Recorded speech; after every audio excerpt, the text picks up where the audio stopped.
ka-viewers, mga ka-Facebook, magandang hapon po sa inyo. Disiplina at respeto ay ating sa buhay. Ngayon po ay araw ng linggo, isa sa aming sa Barangay Tagbakin, Chao, Quezon. Ako po ay bali nito nag-aayos ng mga kalat na basura sa aming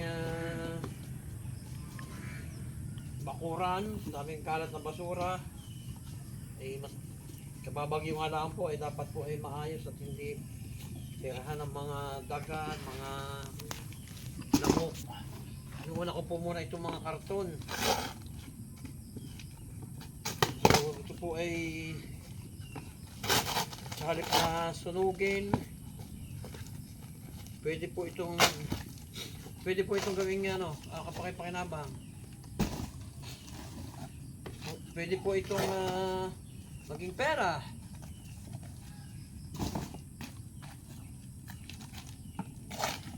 Pwede itong maging isang kapakinabang na bagay kung ito ay i-recycle. Pero pinakamadali po dito ay isa lang siya na maayos, ibas talian, itabit. Pag may dumaang mamimili na namimili ng mga scrap, ito po ay magiging pera. Pwede po natin sabihin na waste is gold. Waste is gold.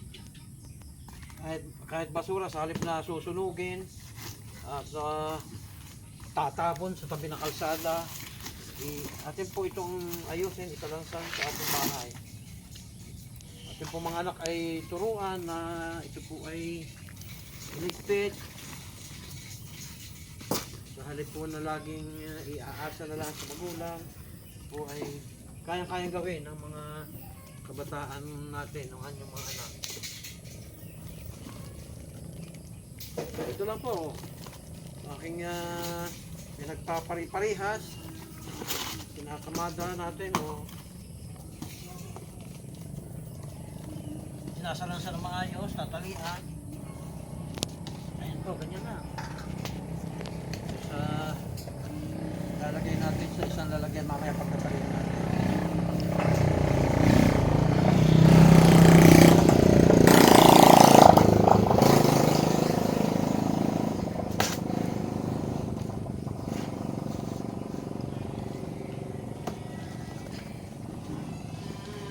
Ang presyo po ng ganito kung binibenta po dito sa probinsya ay 150 hanggang 3 piso. 150 ay 1 peso and 50 centavos hanggang 3 piso po pag yung mahalan ng presyo ng mga scrap. Kaya ulitin ko po pwede ko po sabihin na waste is gold. Hindi lamang time is gold. Pwede rin po yung mga use na mga bagay sa ating bakuran, tulad mga bote ng mantika, toyo, bote ng soft drinks, yung mga plastic, yung mga PET, bakal-bakal, paako, kung ano man pong pwede yung ay sa halip po na ito ay umanap na. Ay ano po, yung atin pong iayos. Makakatulong pa po tayo sa ating kapaligiran. So, lamang po at